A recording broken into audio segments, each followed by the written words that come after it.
No? Section 10, additional, second paragraph. Any internet provider operating without business permit and without any joint mall agreement, no? Kaya, which may attach in the internet or communication cable shall be legalized. May tugang na naton. So, the notice of order for the local task force from the office of the mayor, likewise, such as utility owner of the pool is hereby authorized to remove at any time such as cable attached above mentioned which initiative without waiting for the order of the local task force. So, may agalabi kita sir yung mga wala mga business permits. Actually, may goods may sa inyo, mga business. May harap na matulad yung mga wala mga permits. Take ka muna lang eh. Kaso lahat na akong sumama sa akin, sir, mamang ko na binakot. May harap ko nakita sa akong na paglibot-libot, may mga PLDT. Akong bird siya daw ayukin. Sir, appreciated din. Nakita ko ng birds na daw properly and well-aligned sila sa bako kapag kung ilang mga fools. Pero ang ginagawa ko na sir, kay last time, within Eco 3, you have a MOA. A full, joint pool pala, may joint pool agreement ka mo.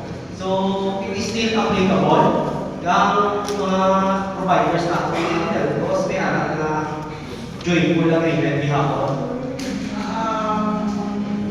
Unfortunately, si Eric Riway nag-review sa JPDs. Because may mga pending pakita mga issues. Kaya i-rectify nila. Ano siya, si Eric Subong, we are here for the total removal of the attachment scheme. Here, the Subong. Ako na siya kasi alas kung sa Talo Pinoy, I don't know how we deal with the other providers. Oo, sir.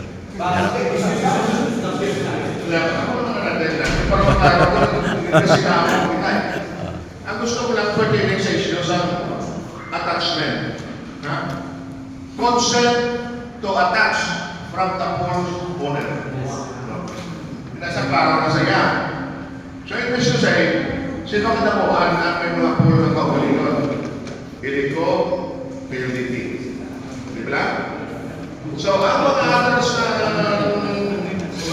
providers sa mga internet, mga CCTV, no?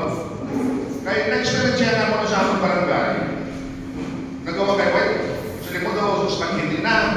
Kaya pinagustuhan ko, kahit may kumpanya na sunod, hindi ko tayo, ala naman. Pero mabagto ko sa inyo ko, PLDT na rin. PLDT.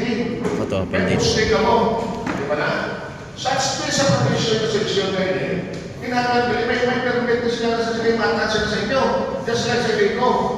Ako hindi ang rason, kung gaano pinagustura lang sa anong relasyon, ay ang regulasyon na dapat sa nila maghatag sa consent na mga okay, makapiron na mo naman, pero ang regulasyon mo, hindi ay uso ng linya. Dahil sa inyo na naman ka, sa mga iba, basta makatakot lang yan, kaya may sa consent sa inyo eh.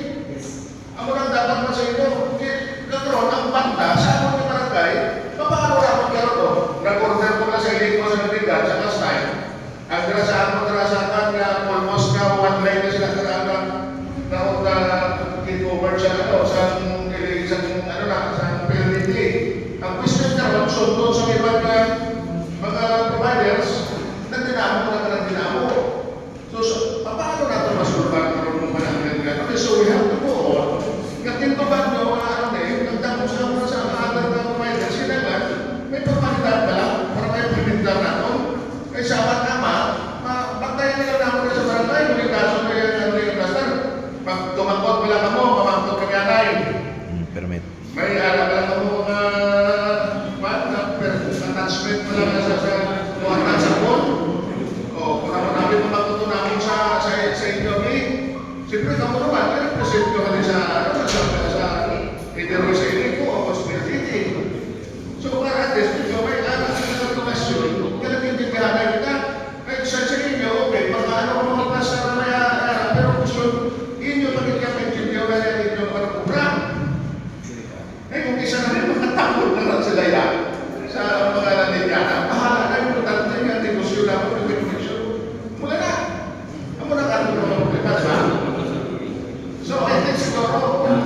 sit down rin sa provider sa tapos ilay mo kaya para mapapasta na ito. Hindi ko, ikaw dapat ka gusto mo eh. Tapos ang hindi ko mayroon sa kaulan, wala rin ko sa gusto. Di ba sige?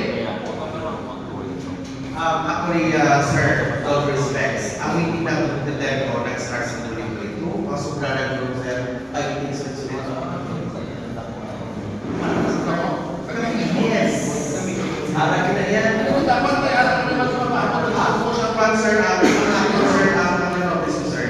When yung mga P2Ps, red zone, Mga walang permit, sabi sir. ako na, sir, sa mga barangay, ang red zone na ako nabigay.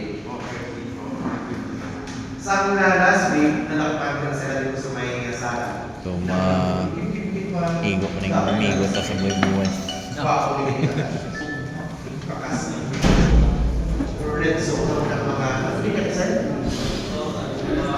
Amo na kasulod sa aton di. Kay ila nga basis ang foundation nila, ang NTC nila yung nakaptan. Tanim NTC din tani. Kaya nila kina-control na malang natin mo. Kaya mo ng foundation nila ko no, sir, ang NTC. In which, nga mo na siya i-share ko lang, galing kay before konektado ko no, ang kinakaptan ng NTC, nga authorized sila ko no, sa Sagwa, sa franchise area. Pero ang ako to nga nakita, I forgot that RA nga number regarding to yung sang 1980s pala ang telephone lines nga. Sa una blaway pa na internet. Amo pa na yung sa una ho. Analog, amo to yung authority ginatag sa mga provider sa analog telecommunications, hindi internet. Di amo na ganyan. Okay,